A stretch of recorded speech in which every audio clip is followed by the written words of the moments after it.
solidarity will be easier to form. I will tell you a story. This is in the 1960s, 1967, if I am not wrong, when the eradication of smallpox was launched, when the eradication of smallpox was declared. I was 2 years old because I was born in 1965.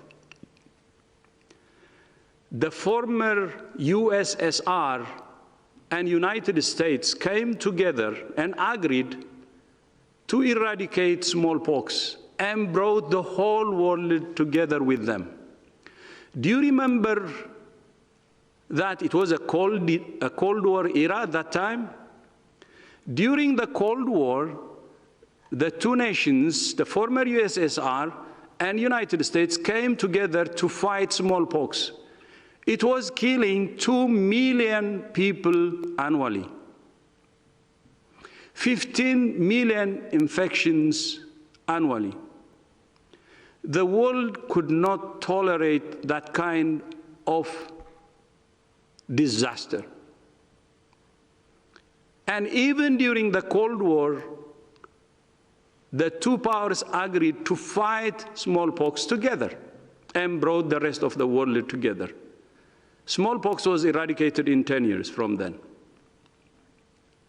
And now, the United States and China should come together and fight this dangerous enemy. They should come together to fight it. And the rest of G20 should come together to fight it. And the rest of the world should come together to fight it. This virus is dangerous. We said it many times. It has the elements of a flu, very contagious, and it has the elements of SARS, fatal. We will have many body bags in front of us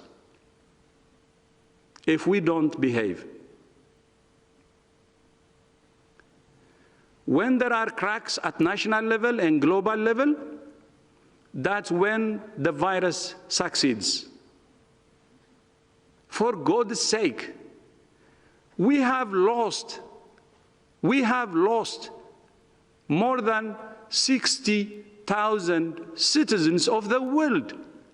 Even 1% is precious, whether it's young or old. More than 1 million cases. What are we doing? Is this not enough? It's more than enough. Even the death of 1% is a disaster when we can prevent it. So my advice, 3 things. Please, unity at national level. No using COVID for political punch. And then second, honest solidarity at global level. And honest leadership from the US and China. Like the Cold War, we have less problems compared to Cold War. Those who have differences should join hands to fight it.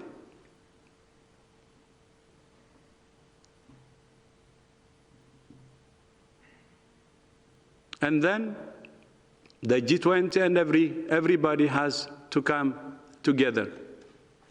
And the third, please, if you agree to the 2 means, please quarantine politicizing COVID.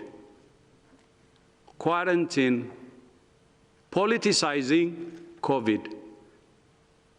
That's the way if we want to win.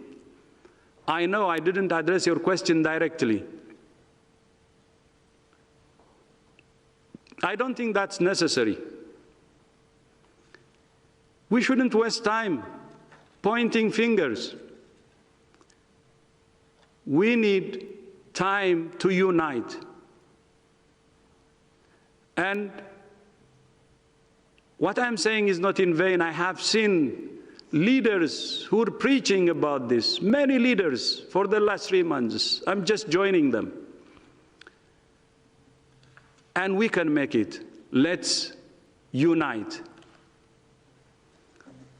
Let's unite. Unity is the only option to defeat this virus. Lack of unity, please prepare. If you don't believe in unity and don't do unity, please prepare for the worst to come.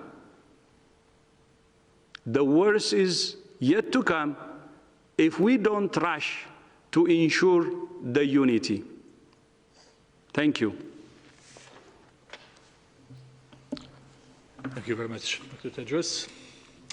I hope this clear message answers the question from John Cohen from Science. We will go to the next journalist. That's Michael, who is a contributor to CNN. Michael, can you hear us?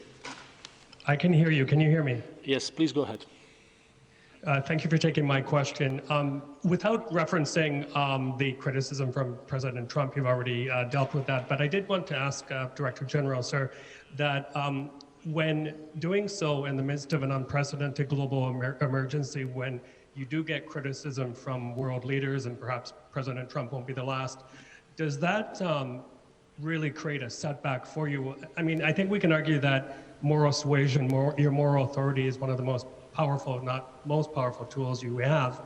But when that is eroded, does it make it more difficult for you to operate and save lives? And just very quickly, from the beginning, I remember you've been advocating travel and trade restrictions, and governments seem to have been ignoring that to a very big degree. Even here in Canada, we now have interprovincial restrictions. So if that happens, does that chip away at your moral authority? Thank you very much.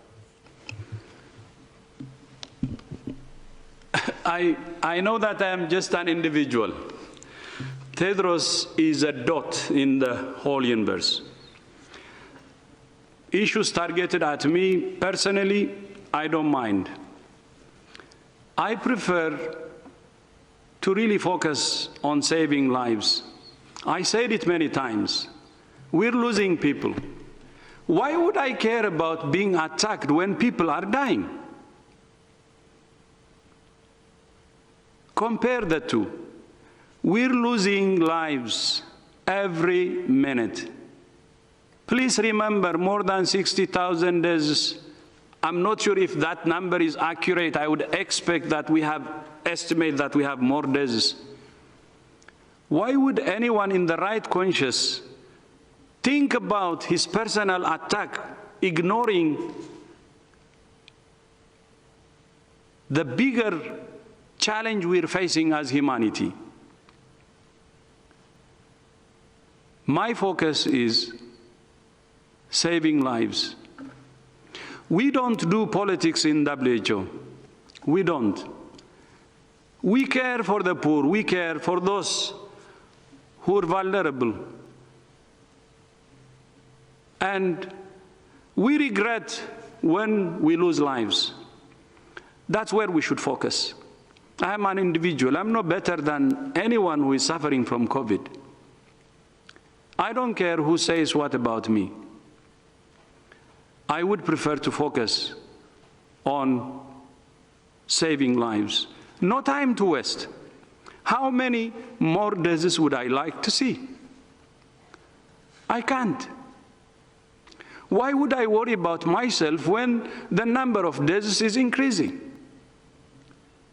Who am I to make my personality before the deaths of all around the world?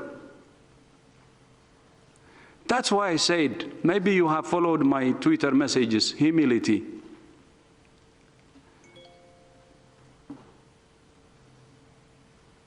And compassion. And care. And big heart for those who are suffering and for the families who have lost their loved ones. I can tell you personal attacks that has been going on for more than 2-3 months. Abuses,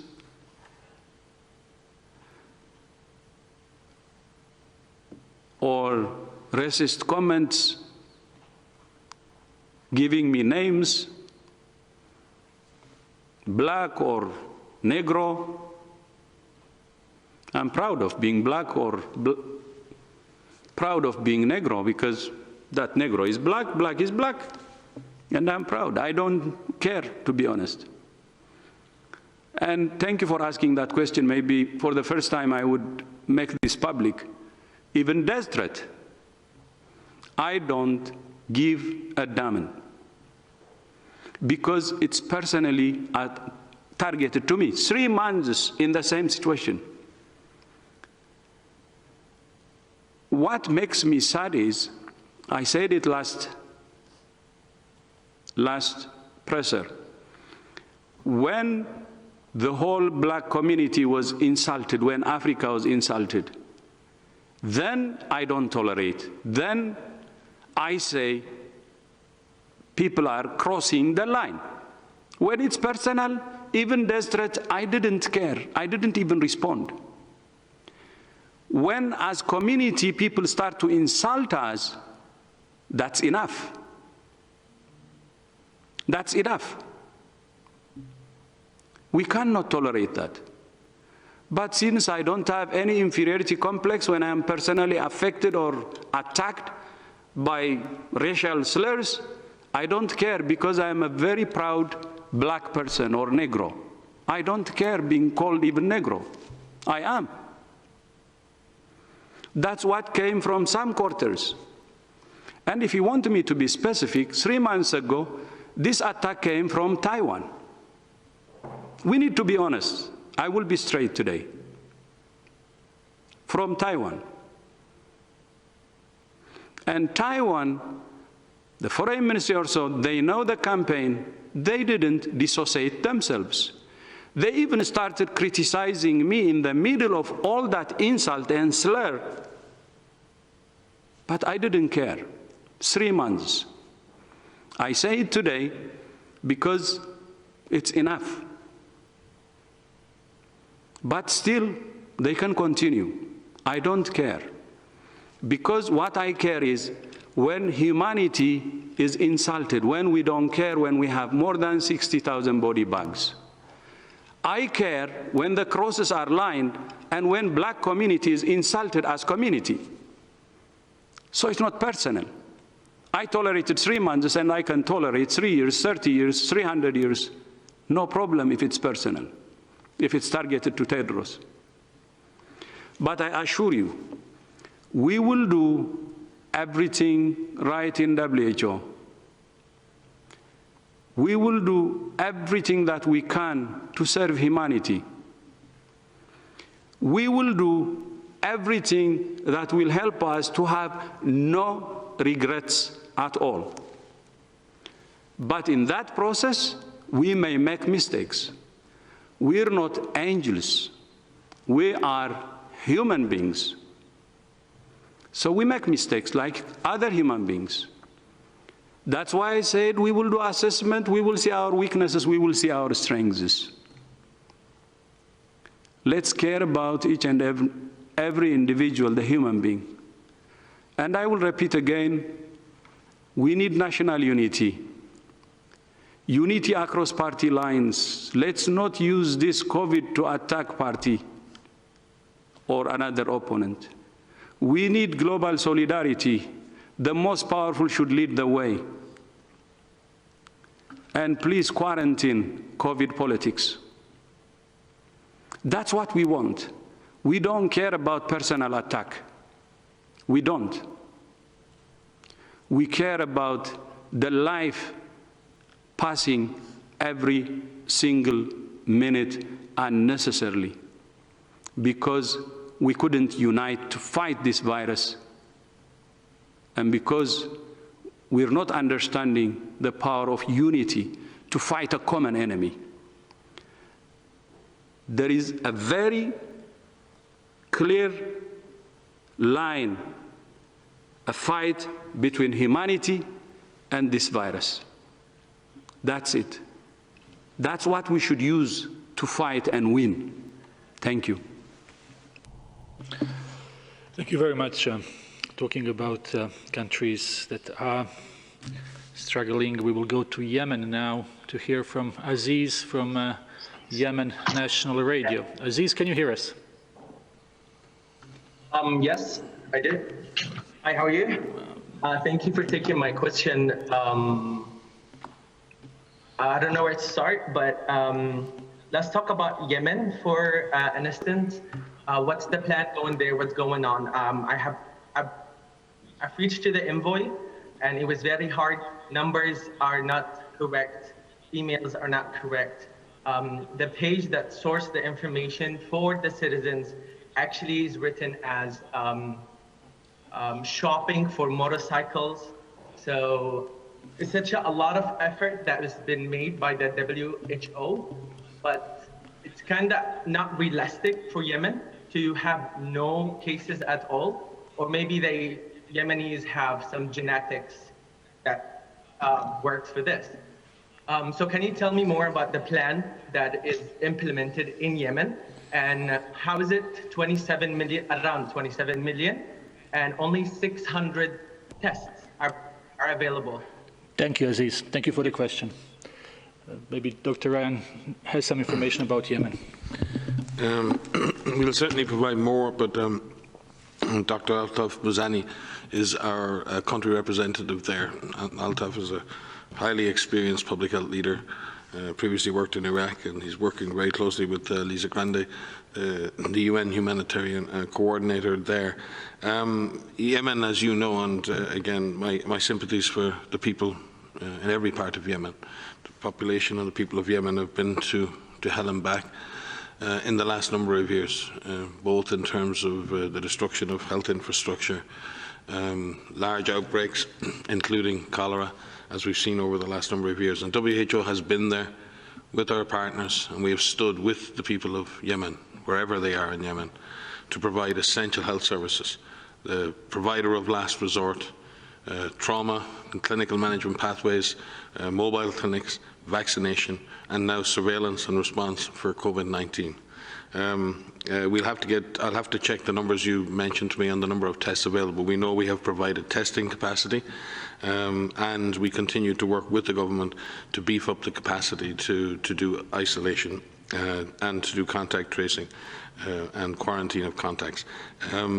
As I said, I don't have the exact details on the testing you mentioned, but I will most certainly follow up with our country representative, with our regional director, and get back to you on that.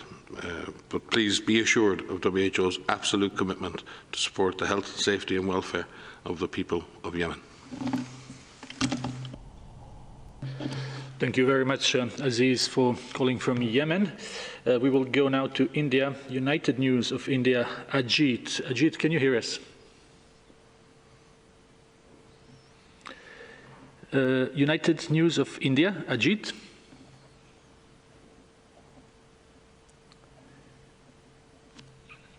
I'm afraid we don't have. Let me try one more time. Yes, Ajit, can you hear us now? Yeah. Can you hear me now? Yes, please go ahead. Sorry for this. My question is that, is there any evidence of pets getting infected with COVID-19? And is there any guideline in queue for that? Thank you very much, Ajit. This is the question that we get quite often, and it's good for Maria to get an answer. So thank you for the question. I just first want to say I'm immensely proud to be sitting up here with Dr. Tedros and Dr. Ryan every day and talking to you. With regards to pets, so yes, we are aware of some pets being infected in households of confirmed cases.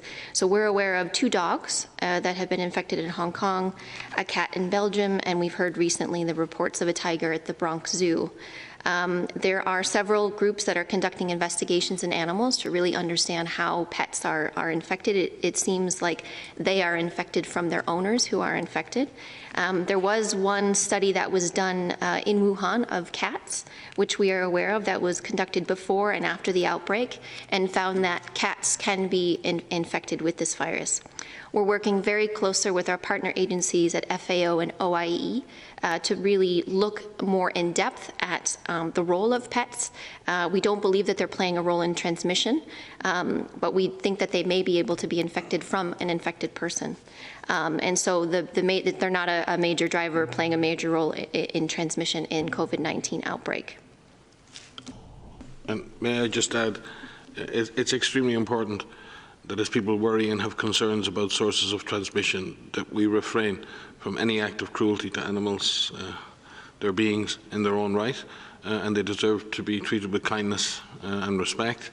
And they are victims like the rest of us. So until we know more, it's very important that people, as Maria said, understand that they're likely to be co-infected with us. There is no evidence at this point that they infect human beings, and it's really important that we remain respectful and kind to those animals that share our lives. Thank you very much. There are lots of questions that will remain unanswered for today, but we will definitely have other opportunities. We will conclude this press briefing here as Director General has another call to go to. We thank everyone for being with us today. We apologize for technical issues.